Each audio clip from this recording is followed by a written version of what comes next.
என் ஆவி என்னில் தியங்கும் போது நீர், தேவனாகிய நீர், என் பாதையை அறிந்திருக்கிறீர், என் பாதையை செவ்வைப்படுத்துவீர்.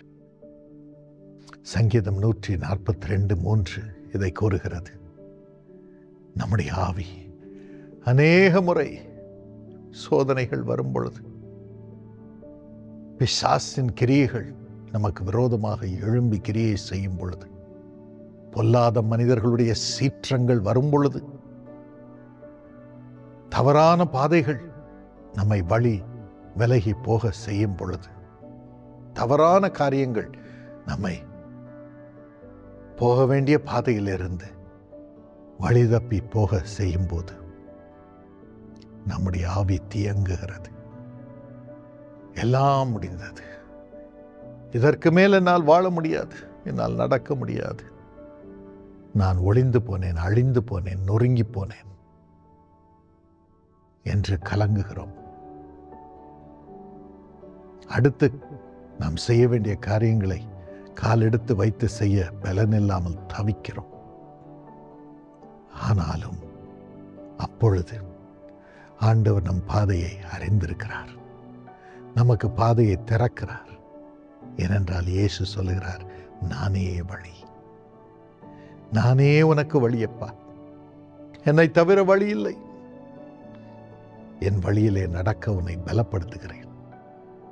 உன் வழி இல்லை, உன் வழியில் நடந்தது போதும், இனி என் வழியில் நடந்து வா, உனக்கு என் பாதையை திறக்கிறேன், திறக்கிறேன்.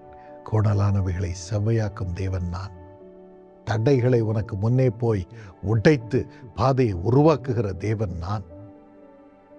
என்னும் ஒளிப்பிடத்தில் இருக்கும் பொக்கிஷங்களை உனக்கு எடுத்து உன் பாதையிலே வைக்கும் தகப்பன் நான். இருளில் இருக்கும் அந்தகாரங்கள் மத்தியிலே உனக்கு புதையல்களை கொடுக்கும் தகப்பன் நான். என்னுடைய பாதையை உனக்கு திறக்கிறேன், ஜீவ பாதையை திறக்கிறேன். There will be life in that path. நீ அழிந்து போவதில்லை என்று ஆண்டவர் சொல்லுகிறார். தைரியமாக இருங்கள். புது பாதையை, ஆண்டவர் பாதையை உங்களுக்கு அவர் திறக்கிறார். இயேசு கெத்செமனே தோட்டத்திலே மரணத்தை குறித்து கலங்கினார். மரண பயம் அவரை நிரப்பியது. மத்தேயு 26:41 அவர் சொல்லுகிறார், இதோ இருளின் அதிகாரம் அந்தகாரத்தின் நேரமாக இது இருக்கிறது என்று சொல்லி அவர் அங்கலாய்க்க தொடங்கினார், கலங்க தொடங்கினார். மரணத்தை குறித்த பயம், திகில், அவரை காட்டிக் கொடுக்கும் யூதாசுடைய துரோக செயலின் விபரீதம், இன்னும் பொய்யாய் குற்றம் சாட்டி அவரை மரணத்திற்கு ஒப்புக் கொடுக்கும் மக்களுடைய அதிகாரங்கள், பொல்லாத அதிகாரங்கள், இவைகளை குறித்து கலங்கினார். அவருடைய வியர்வை இரத்தமாக வெளியே வந்தது. அந்த நேரத்தில் தான் நடந்த காட்சியின் தந்தை தரிசனத்தின் மூலம் பார்த்தார்கள். பிசாசு குதித்து கொண்டிருக்கிறார். இவர் சர்வ வல்லவருடைய திட்டத்தை, தீர்மானத்தை மறுதலிப்பார், சிலுவைக்கு போக மாட்டார், நான் வெற்றி அடைவேன், என்னை அடக்க ஒருவரால் முடியாது என்று சந்தோஷம் அடைந்து கொண்டிருந்தார். அந்த நேரத்தில் பரிசுத்த ஆவியானவர் இறங்கி வந்தார், வரும் காரியத்தை காண்பித்தார். நீர் சிலுவையை ஒப்புக்கொண்டு மனு குலத்திற்காக உமது ரத்தத்தை சிந்தினால் எல்லா நாமத்திற்கும், எல்லா பெயருக்கும் மேலான பெயரை சர்வ வல்லவர் உமக்கு கட்டளையிடுவார். இன்னும் மரித்த உமது சரீரத்தை நீரே ஜீவன், நீரே உயிர்த்தெழுதலாய் இருக்கிறபடியினால் மரித்தாலும் பிழைக்கும்படியாக உமக்குள் இருக்கும் ஜீவன் என் ஆவியினாலே எழும்பும் என்று காண்பித்தார். இந்த ஆறுதலினாலே இயேசு பிதாவை பார்த்து சொன்னார், பிதாவே, என் சித்தம் அல்ல, உம் சித்தம் ஆகட்டும் என்று. ஆண்டவருடைய தீர்மானத்திற்கு, ஆண்டவருடைய பாதைக்கு தன்னை ஒப்புக் கொடுத்தார். அந்த பாதையில் நடக்க தம்மை ஒப்புக் கொடுத்தார். இயேசு தம்முடைய பாதையிலே நடக்க விரும்பின பொழுது அங்கலாய்ப்பு வந்தது, அவருடைய வியர்வை இரத்தமாக வந்தது. ஆனால் இறைவனுடைய சர்வ வல்லவருடைய பாதையிலே நடக்கிறேன் என்று ஒப்புக்கொண்ட பொழுது அதில் ஜீவன் வந்தது, அவரை காட்டி கொடுக்கும் யூதாஸ் வந்தான்.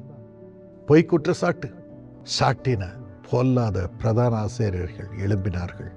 தவறு செய்யவில்லை, அவர் நீதிமான் என்று சொல்லியும் அவரை சிலுவைக்கு மக்களை சந்தோஷப்படுத்தும்படி ஒப்புக் கொடுத்த பிலாத்துவின் தவறான தீர்ப்பு வந்தது. ஜனங்கள் எல்லாரும் அழும் அழுகையின் பாதை வந்தது.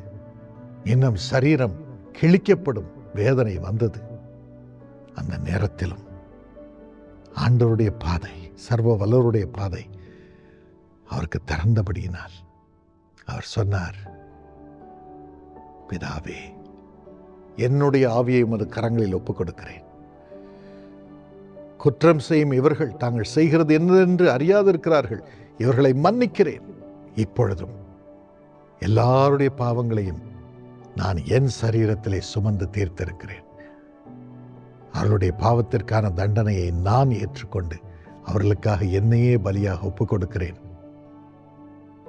என்னுடைய பாதை முடிந்தது, வாழ்வு முடிந்தது, செய்ய வேண்டியவைகள் முடிந்தது என்றார். ஆண்டவரிடம் தம் ஆவியை ஒப்புக் கொடுத்தார். ஆனால் அவர் வாழ்க்கை அதோடு முடியவில்லை. புது ஆரம்பமானது. இறைவனுடைய பாதை திறந்தது. 3ஆம் நாள் உயிரோடு எழும்பினார். இன்று ஜீவனுள்ள ராஜாதி ராஜாவாக இயேசு உயிரோடு இருக்கிறார். நம் ஒவ்வொருவருக்கும் மீட்பை கொடுக்கும்படியாக உங்களையும் அப்படியே புதிய பாதையிலே ஆண்டவர் நடத்துவார். ஜீவனோடு எழும்ப செய்வார். கர்த்தருக்கு காத்திருக்கிறவர்கள் புது பலன் அடைவார்கள். ஏனென்றால் சோர்ந்து போகிற ஒவ்வொருவருக்கும் அவர் பலனை கொடுத்து சத்துவம் இல்லாதவனுக்கு சத்துவத்தை பெருக பண்ணுகிறார். ஆண்டவருடைய புது பாதையிலே நடக்கும்படியாக, உங்களை நிறுத்தும்படியாக பரிசுத்த ஆவியானவர் உங்கள் மீதும் இப்பொழுது இறங்குகிறார். அவரிடம் உங்கள் வாழ்க்கையை ஒப்புக் கொடுப்பீர்களா? உங்களை அவர் நிரப்பட்டும். கழுகு போல செட்டைகளை அடித்து எழும்ப செய்யட்டும். லட்சக்கணக்கான மக்களுக்கு உங்களை ஆசீர்வாதமாக வைக்கட்டும். புது பாதையை உங்களுக்கு திறக்கட்டும்.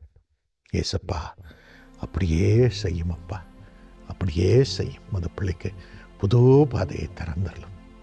உமது பாதை, பொக்கிஷங்களின் பாதை, பரிசுத்த பாதை, அதிகாரத்தின் பாதை, உமது நாமத்தினாலே உம் தீர்மானத்தை நிறைவேற்றும் பாதை, கழுகு போல உயர எழும்பும் பாதை அவள் மீது இயேசுவின் நாமத்தில் வைக்கிறேன். அதை நீர் உறுதிப்படுத்துவதற்காக நன்றி இயேசுப்பா, நன்றி.